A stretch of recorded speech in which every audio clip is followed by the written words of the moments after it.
नगीना सांसद चंद्रशेखर आजाद ने कौशाम्बी में हुए घटनाक्रम पर तीखी प्रतिक्रिया दी है और लखनऊ में बड़े आंदोलन की चेतावनी दी है। उन्होंने कहा कि अगर प्रशासन ने जानबूझकर उन्हें और उनके समर्थकों को निशाना बनाया तो वे चुप नहीं बैठेंगे। चंद्रशेखर आजाद ने कौशाम्बी में एक नाबालिग बच्ची के साथ हुए जघन्य अपराध के मामले में पीड़ित परिवार से मिलने की कोशिश की थी, लेकिन प्रशासन ने उन्हें रोक दिया। इसके बाद उनके समर्थकों ने जमकर हंगामा किया, जिसके चलते स्थिति तनावपूर्ण हो गई।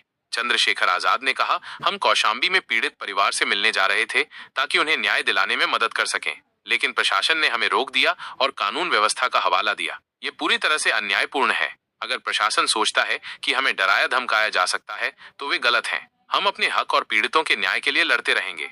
उन्होंने आगे कहा, प्रयागराज में हमें सर्किट हाउस में नजरबंद कर दिया गया। हमारे समर्थकों ने विरोध किया क्योंकि यह अन्याय बर्दाश्त के बाहर है। हमने पीड़ित परिवार की मां से फोन पर बात की, जिन्होंने हमें गांव आने और उनकी बेटी को न्याय दिलाने की अपील की, लेकिन प्रशासन ने हमें वहां जाने से रोक दिया। यह लोकतंत्र का अपमान है। चंद्रशेखर ने साफ तौर पर चेतावनी दी कि अगर प्रशासन ने इस तरह की कार्रवाई जारी रखी तो वे लखनऊ में बड़ा आंदोलन करेंगे। उन्होंने कहा, हम शांतिपूर्ण तरीके से अपनी बात रख रहे हैं, लेकिन अगर हमें जानबूझकर निशाना बनाया गया तो हम लखनऊ में सड़कों पर उतरेंगे। हमारी मांग है कि पीड़ित परिवार को न्याय मिले, दोषियों पर सख्त कार्रवाई हो और प्रशासन अपनी मनमानी बंद करे।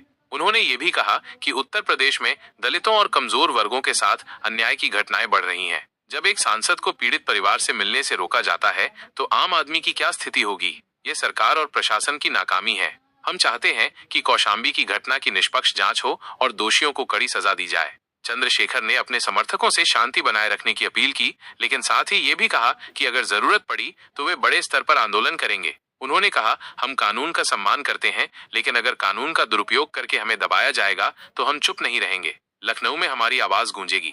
उन्होंने केंद्र और राज्य सरकार पर भी निशाना साधा और कहा कि दलितों और कमजोर वर्गों के हितों की रक्षा के लिए ठोस कदम उठाने की जरूरत है। चंद्रशेखर आजाद ने अपने बयान में ये स्पष्ट किया कि वे पीड़ितों के साथ खड़े हैं और उनके लिए न्याय की लड़ाई जारी रखेंगे।